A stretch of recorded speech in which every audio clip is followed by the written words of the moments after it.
প্রাণঘাতী ডেঙ্গুর চোখ রাঙানিতে আতঙ্ক বাড়ছে নগরবাসীর মধ্যে। ডেঙ্গুর প্রকোপ বাড়ার সঙ্গে পাল্লা দিয়ে হাসপাতালে বাড়ছে রোগী। চলতি মাসে ডেঙ্গুর তাণ্ডব বাড়বে বলে মনে করছে বিশেষজ্ঞরা। তবে ডেঙ্গু মোকাবেলায় পর্যাপ্ত প্রস্তুতি থাকার কথা কর্তৃপক্ষের।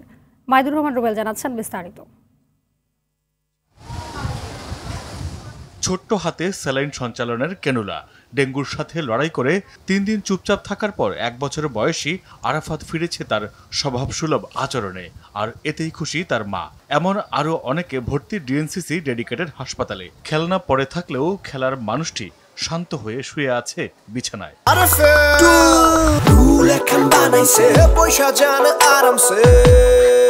ডেঙ্গুতে এবছর এখন পর্যন্ত প্রাণ গেছে 102 জনের। ডেঙ্গুর মারাত্মক ঝুঁকিতে ছোট্ট শিশুরা, তাদের নিয়ে উৎকণ্ঠার শেষ নেই পরিবারগুলোর। নাখালপাড়া প্রতি ঘরে ঘরে ডেঙ্গুর প্রভাব বেশি। ডেঙ্গুর এরকম অবস্থা যে ওষুধ আগে যে ওষুধ দিত এখন ওষুধটাও দিচ্ছে না। আমার ছেলে 2 বছর, তো এর ভিতরে ডেঙ্গু ধরা পড়ছে, আমরা অনেক ভয় পেয়ে গেছিলাম। সময় মতো ডেঙ্গু নিধনের ব্যবস্থা না নেয়ায় মশার উৎপাত বেড়েছে নগর জুড়ে। এ কারণে শুধু ছোটরাই নয়, বড়রাও রয়েছে ডেঙ্গু আতঙ্কে। টেস্ট করছি যখন, শুধু প্লাটিনেট কাউন্ট করছি, তখন হয়েছে 48,000। এর পরবর্তীতে 15,000-এর ভিতরে চলে আসছে। বনাইতে অনেক মশার কারণে আর কি মনে করেন ডেঙ্গু ধরা পড়ছে, প্লাটিনেট ভাঙতেছিল, তখন আমি অনেক ঘাবড়ে গেছিলাম। কীটতত্ত্ববিদ কবিরুল বাশার জানান, জুনে সতর্ক করা হলেও মশা মারতে তেমন কোনো উদ্যোগই নেয়নি নগর কর্তৃপক্ষ।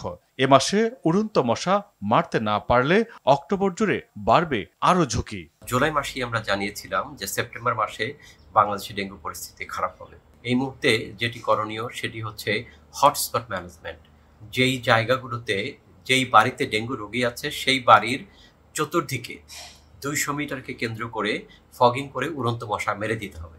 ইনফেক্টেড মশা যদি ডেঙ্গু রোগীর বাড়ির আশেপাশে থাকে, তখন ওই ইনফেক্টেড মশাটি তখন পাশের বাড়ি বা ওই বাড়িরই অন্য মানুষকে আবার আক্রান্ত করবে। ডেঙ্গুর জন্য ডেডিকেটেড ডিএনসিসি হাসপাতাল কর্তৃপক্ষ মনে করেন ডেঙ্গু মোকাবেলায় যথেষ্ট প্রস্তুতি রয়েছে তাদের। আমাদের প্রস্তুতি যথেষ্ট আছে। আমাদের এই হাসপাতালে তো বেড সংখ্যা 500-র উপরে এবং আইসিইউ আছে।